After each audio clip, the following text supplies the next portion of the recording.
दोस्तों, आज हम बात करने वाले हैं fantastic four rise of the silver surfer की। अचानक पूरे शहर में अलार्म तेजी से बजने लगते हैं और काले बादलों को चीरती हुई आग की अनगिनत लकीरें धरती की तरफ बढ़ने लगती हैं। उसी समय ह्यूमन टॉर्च तुरंत आग में बदल जाता है और आसमान की ओर तेजी से उड़ पड़ता है। बादलों के ऊपर उसे एक रहस्यमयी आकृति दिखाई देती है। वह आकृति किसी इंसान जैसी लगती। दूसरी ओर फैंटास्टिक फोर की बाकी टीम भी तेजी से घटनास्थल की ओर निकल पड़ती है। शहरों में लोग अपने काम रोककर आसमान की ओर देखने लगते हैं। धीरे धीरे वह रहस्यमयी आकृति नीचे उतरती है। उसके शरीर पर चमकदार चांदी जैसा कवच होता है और उसके बाल भी पूरी तरह सिल्वर रंग के होते हैं। वह बादलों के ऊपर खड़ी होकर पूरी पृथ्वी को देखती है और फिर ऐसी बात कहती है जिससे हर इंसान के पैरों तले जमीन खिसक जाती है। वह कहती है, तुम्हारी दुनिया अब मौत के लिए चुनी जा चुकी है। जल्द ही इसे निगल लिया जाएगा और तुम इसे रोक नहीं सकते। यह सुनते ही पूरी दुनिया में डर और अफरा तफरी फैल जाती है। वह खुद को सिल्वर सर्फर बताती है और कहती है कि वह गैलेक्टस की दूत है। गैलेक्टस एक ऐसा ब्रह्मांडीय राक्षस है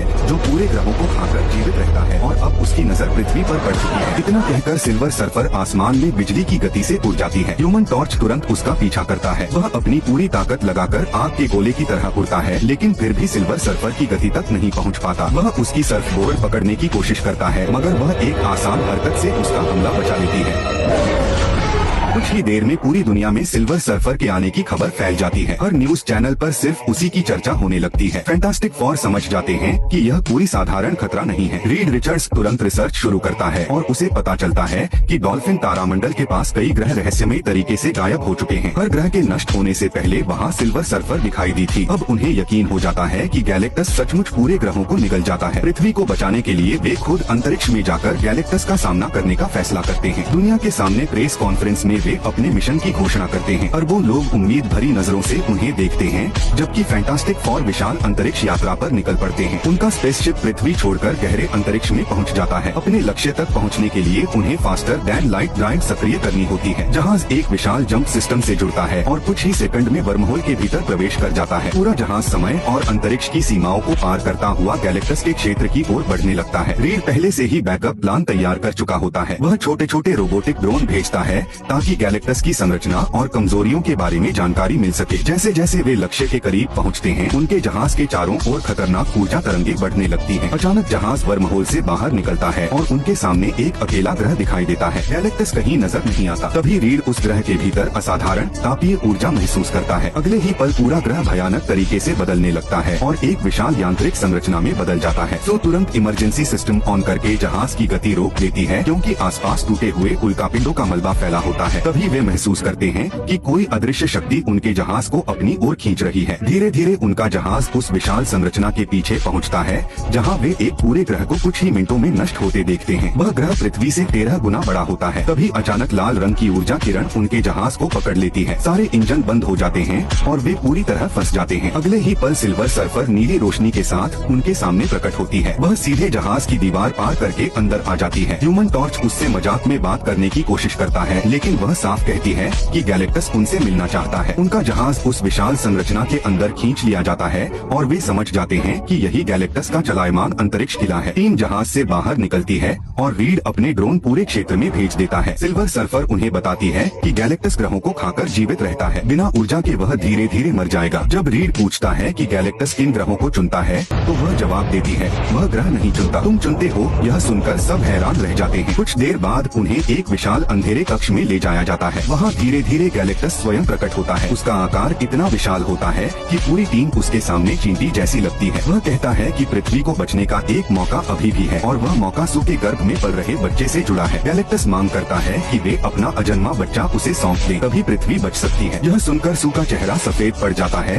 गैलेक्टस बताता है कि सू के गर्भ में पल रहा बच्चा साधारण नहीं है। उसके भीतर ऐसी कॉस्मिक शक्ति मौजूद है जो भविष्य में पूरे ब्रह्मांड को बदल सकती है। रीड इस बात पर विश्वास नहीं करता, क्योंकि उसकी सारी जांचों में बच्चा पूरी तरह सामान्य निकला था। तभी गैलेक्टस अपनी आंखों से अजीब ऊर्जा छोड़ता है और सू के पेट में भयंकर दर्द शुरू हो जाता है। रीड चीखते हुए उससे रुकने को कहता है, लेकिन गैलेक्टस धमकी देता है कि अगर उन्होंने बच्चा नहीं सौंपा तो वह पृथ्वी के साथ साथ पूरे मानव अस्तित्व को खत्म कर देगा। उसी समय ह्यूमन टॉर्च गुस्से में उड़कर गैलेक्टस की पीठ पर चढ़ जाता है और उसकी ऊर्जा पाइपलाइनों को नुकसान पहुंचाने की कोशिश करता है। सिल्वर सर्फर उसे रोकने आती है, लेकिन वह जानबूझकर अपनी पूरी गति इस्तेमाल नहीं करती। इससे ह्यूमन टॉर्च को शक होने लगता है कि वह पूरी तरह गैलेक्टस के पक्ष में नहीं है। दूसरी तरफ सू अपनी शक्तियों से सिल्वर सर्फर को रोककर उसे पिघले लावे में फेंक देती है। फैंटास्टिक फोर किसी तरह अपने जहाज तक पहुंचते हैं और तेजी से वहां से भाग निकलते हैं, लेकिन सिल्वर सर्फर जल्दी ही उनका पीछा करने लगती है। सू की हालत लगातार खराब होती जा रही होती है क्योंकि बच्चे का जन्म किसी भी पल हो सकता है। Way faster than light drive सक्रिय करते हैं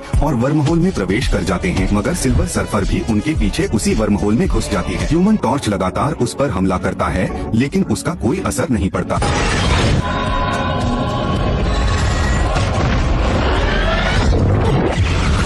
तभी रीड एक खतरनाक योजना बनाता है। वह पास मौजूद न्यूट्रॉन स्टार की गुरुत्वाकर्षण शक्ति का इस्तेमाल करके सिल्वर सर्फर को फंसाने का फैसला करता है। यह योजना बेहद जोखिम भरी होती है क्योंकि उनका खुद का जहाज भी कभी भी टूट सकता है। जैसे जैसे वे न्यूट्रॉन स्टार के करीब पहुंचते हैं, जहाज बुरी तरह कांपने लगता है। सही मौके पर सू जहाज को क्लोकिंग मोड में डाल देती है और वे चुपचाप अपने ड्राइव सिस्टम से अलग हो जाते हैं। सिल्वर सर्फर खाली ड्राइव का पीछा करते हुए स्टार की गुरुत्वाकर्षण शक्ति में फंस जाती है। आखिरकार फैंटास्टिक फोर उससे बच निकलते हैं। गहरे अंतरिक्ष में ही सू एक बच्चे को जन्म देती है। कुछ समय आराम करने के बाद वे पृथ्वी की ओर लौटना शुरू करते हैं, लेकिन जब वे घर पहुंचते हैं उनके चेहरों पर खुशी नहीं बल्कि डर साफ दिखाई देता है। प्रेस कॉन्फ्रेंस में रीड पूरी दुनिया को सच बता देता है कि गैलेक्टस पृथ्वी को छोड़ने के बदले उनके बच्चे की मांग कर रहा है। यह सुनकर पूरी दुनिया सदमे में डूब जाती है। लोग फैंटास्टिक फोर पर गुस्सा होने लगते हैं और धीरे धीरे दुनिया का भरोसा उनसे टूटने लगता है। उधर अंतरिक्ष में गैलेक्टस का विशाल किला तेजी से पृथ्वी की ओर बढ़ रहा होता है। रीड लगातार रिसर्च करता रहता है और पता लगाता है कि गैलेक्टस की जीवन शक्ति किसी भी ज्ञात हथियार से नष्ट नहीं की जा सकती। वहीं ह्यूमन टॉर्च सिल्वर सर्फर की भाषा को डिकोड करने में लग जाता है ताकि उसके अतीत के बारे में कुछ पता चल सके। समय बहुत कम बचा होता है क्योंकि गैलेक्टस अब बृहस्पति पार कर चुका होता है। पूरी दुनिया में दंगे और विरोध प्रदर्शन शुरू हो जाते हैं। लोग फैंटास्टिक फोर से बच्चे को सौंपने की मांग करते हैं। सो गुस्से में टीवी बंद कर देती है और खुद बाहर जाकर लोगों को भरोसा दिलाती है कि वे पृथ्वी को बचाएंगे। उसके शब्द लोगों के दिलों को छू लेते हैं और दुनिया का भरोसा फिर लौट आता है। तभी रीड एक नया प्लान बनाता है। वह पूरी पृथ्वी को एक दूसरे स्टार सिस्टम में टेलीपोर्ट करने का फैसला करता है। इसके लिए पूरी दुनिया में विशाल ट्रांसपोर्ट टावर बनाए जाते हैं। सभी देश मिलकर अपनी ऊर्जा बचाने लगते हैं ताकि यह सिस्टम काम कर सके। आखिरकार जब सब तैयार हो जाता है, गैलेक्टस पृथ्वी के पास पहुंच जाता है, लेकिन तभी अचानक दुनिया भर के ट्रांसपोर्ट टावर एक एक करके फटने लगते हैं। सिल्वर सर्फर आजाद होकर उन्हें नष्ट कर रही होती है। कुछ ही मिनटों में लगभग सारे टावर खत्म हो जाते हैं और न्यूयॉर्क में आखिरी टावर बचता है। वहाँ ह्यूमन टॉर्च सिल्वर सर्फर का सामना करता है। वह उसकी भाषा में उससे बात करता है और उसके दर्दनाक अतीत को जान लेता है। सिल्वर सर्फर कभी एक शांत ग्रह की वैज्ञानिक थी। जब गैलेक्टस ने उसके ग्रह पर हमला किया तब उसने अपनी दुनिया बचाने के लिए खुद को गैलेक्टस की दूत बनने के लिए सौंप दिया। तब से वह अनगिनत ग्रहों को नष्ट होते देखती रही और अपराध बोध में जीती रही। आखिरकार वह आखिरी टावर को नष्ट करने से इनकार कर देती है। ह्यूमन टॉर्च वापस लौटकर सारी सच्चाई टीम को बताता है। अब रीड समझ जाता है कि भागना संभव नहीं है, इसलिए वह अंतिम योजना बनाता है। वे गैलेक्टस को सीधे टाइम्स स्क्वायर लाकर एक विशाल इंटरडायमेंशनल पोर्टल में फंसाएंगे। इसके लिए पूरे शहर की बिजली इस्तेमाल की जाएगी और पोर्टल केवल 37 सेकंड तक खुला रहेगा। लेकिन गैलेक्टस को वहां लाने के लिए उन्हें अपने ही बच्चे को चारे की तरह इस्तेमाल करना पड़ेगा। भारी दिल से सू और रीड यह फैसला स्वीकार कर लेते हैं। वे बच्चे के लिए एक सुरक्षित कक्ष बनाते हैं और पूरे शहर को खाली करा दिया जाता है। कुछ ही समय बाद गैलेक्टस पृथ्वी के वातावरण में प्रवेश करता है। उसका विशाल शरीर समुद्र में उतरते ही भयंकर सुनामी पैदा कर देता है। हर कदम के साथ धरती कांपने लगती है। गैलेक्टस अपनी कॉस्मिक शक्ति से तुरंत बच्चे की लोकेशन पता कर लेता है और टाइम्स स्क्वायर की ओर बढ़ने लगता है। तभी फैंटास्टिक फोर उस पर हमला शुरू कर देते हैं। सू और ह्यूमन टॉर्च उसकी कमजोर जगहों पर वार करते हैं। इस बीच ह्यूमन टॉर्च असली बच्चे को सुरक्षित जगह छिपा देता है और वहाँ सिर्फ खाली पालना छोड़ दिया जाता है। लेकिन गैलेक्टस तुरंत उनकी चाल समझ जाता है। वह आगे बढ़ता रहता है और हर हमला कुछ सेकंड से ज्यादा उसे रोक नहीं पाता। सू अपने विमान से उसका ध्यान भटकाने की कोशिश करती है, मगर गैलेक्टस एक ही बार में उसे गिरा देता है। द थिंग को भी वह अंतरिक्ष में दूर फेंक देता है। रीड उसकी पीठ पर चढ़कर उसके सिस्टम को नुकसान पहुंचाने की कोशिश करता है, लेकिन मुश्किल से अपनी जान बचा पाता है। आखिरकार गैलेक्टस हीरो टावर में घुस जाता है और बच्चे को अपने विशाल हाथ में पकड़ लेता है। तभी सू अपने भीतर की सारी शक्ति जगाकर उसके सामने खड़ी हो जाती है। एक माँ का प्यार उसकी ताकत को कई गुना बढ़ा देता है। वह अपनी सीमाओं से आगे निकल जाती है और धीरे धीरे गैलेक्टस को पीछे धकेलने लगती है। पूरी टीम उसकी मदद करती है और उसे टाइम्स स्क्वायर के पोर्टल की ओर धकेलती रहती है। दूसरी ओर रीड आखिरी सेकंड तक सिस्टम को सक्रिय रखने की कोशिश करता है। सू हार नहीं मानती, वह चीखते हुए अपनी पूरी शक्ति इस्तेमाल करती है और गैलेक्टस को पोर्टल के बिल्कुल किनारे तक पहुंचा देती है। तभी सिल्वर सर्फर अचानक वापस लौटती है। वह गैलेक्टस के सामने खड़ी होकर आखिरकार उसके खिलाफ विद्रोह कर देती है। अपनी सारी कॉस्मिक शक्ति इस्तेमाल करते हुए वह गैलेक्टस को पोर्टल के भीतर धकेल देती है। सारा प्रलय आखिरकार खत्म हो जाता है।